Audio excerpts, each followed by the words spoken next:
Assalamualaikum warahmatullahi wabarakatuh. Waalaikumsalam warahmatullahi wabarakatuh.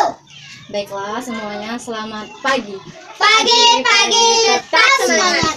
Apa kabar semuanya? Alhamdulillah, Allahu Akbar, luar biasa. Baiklah, di sini kita akan tepuk semangat dulu ya. Tepuk satu, Yes. tepuk dua, Dua, yes. Baiklah, di sini kakak akan menceritakan tentang Nabi Idris alaihi salam yang bisa merasakan sakaratul maut dan bisa melihat surga dan neraka.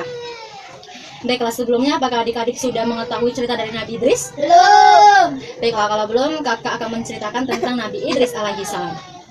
Nabi Idris adalah keturunan keenam dari Nabi Adam, yaitu putra dari Kabil dan Iklimah, yaitu juga merupakan putra dan putri Nabi Adam. Pada saat itu Allah memerintahkan Nabi Idris untuk mengajak seluruh umat manusia agar merujuk pada kebenaran. Pada saat itu juga Nabi Idris adalah nabi pertama yang mendapatkan wahyu lewat malaikat Jibril pada umurnya yang ke-82 tahun. Baiklah, Nabi Idris yang diizinkan untuk merasakan sakaratul maut. Suatu ketika malaikat Israel yang sudah bersahabat lama dengan Nabi Idris, dia sangat merindukan Nabi Idris alaihi salam. Maka dari itu malaikat Israel meminta izin kepada Allah Subhanahu wa taala untuk bisa bertemu dengan sahabatnya, yaitu Nabi Idris alaihi salam. Kemudian Allah Subhanahu wa taala mengizinkan malaikat Israel bertemu dengan Nabi Idris alaihi salam. Malaikat Israel yang menyamar untuk menemui Nabi Idris alaihi salam. Setelah penyamaran malaikat Israel itu berlangsung pada 4 hari, Nabi Idris pun menanyakan kepada malaikat Israel yang sedang menyamar, "Wahai Tuhan, apakah engkau ini siapa sebenarnya?"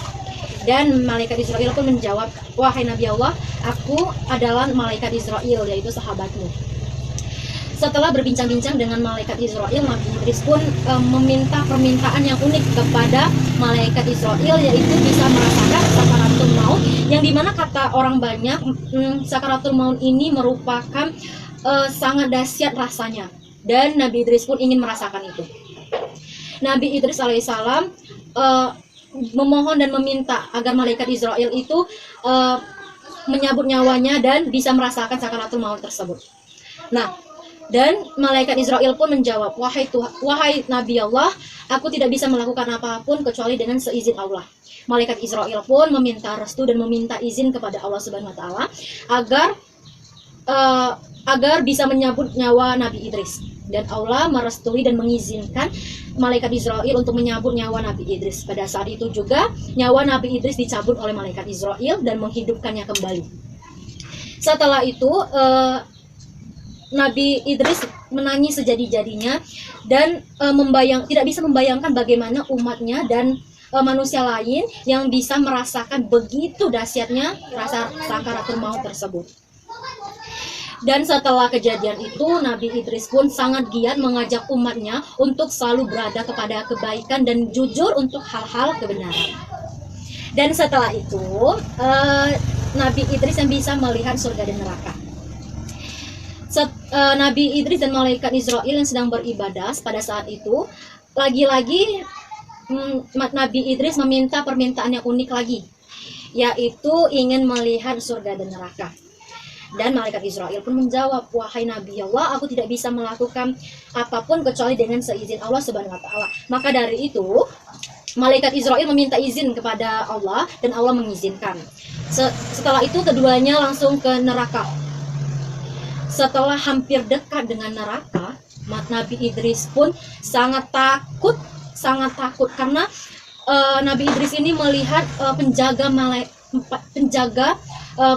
neraka itu sangat menakutkan dan mengerikan, di mana yang ia lihat penjaga neraka itu menyeret dan menyiksa manusia-manusia yang durhaka kepada Allah Subhanahu wa taala. Dan setelah itu malaikat Israel pun kembali dengan Nabi Idris untuk bisa melihat surga lagi. Dan malaikat Israel pun mengantar Nabi Idris untuk melihat surga. Di sana Nabi Idris dibuat kagum dan takjub kepada pesona keindahan surga. di mana di sana beliau melihat pepohonan yang batangnya terbuat dari emas dan perak, banyak bunga dan juga banyak bunga-bunga, banyak makanan, buah-buah yang segar, manis dan ranum. Di mana ada juga istana-istana bagi yang penghuni surga. Dan surga adalah tempat untuk orang-orang yang taat kepada Allah Subhanahu wa taala. Nah, itu aja. Jadi di sini Kakak ada pertanyaan, apakah adik-adik mau masuk surga atau neraka? Surga. Kalau adik-adik mau masuk surga, maka adik-adik sering beribadah dan beramal soleh. Di mana adik-adik mengerjakan sholat tepat waktu, sedekah, puasa, menolong orang lain, menghargai orang lain, dan lain sebagainya.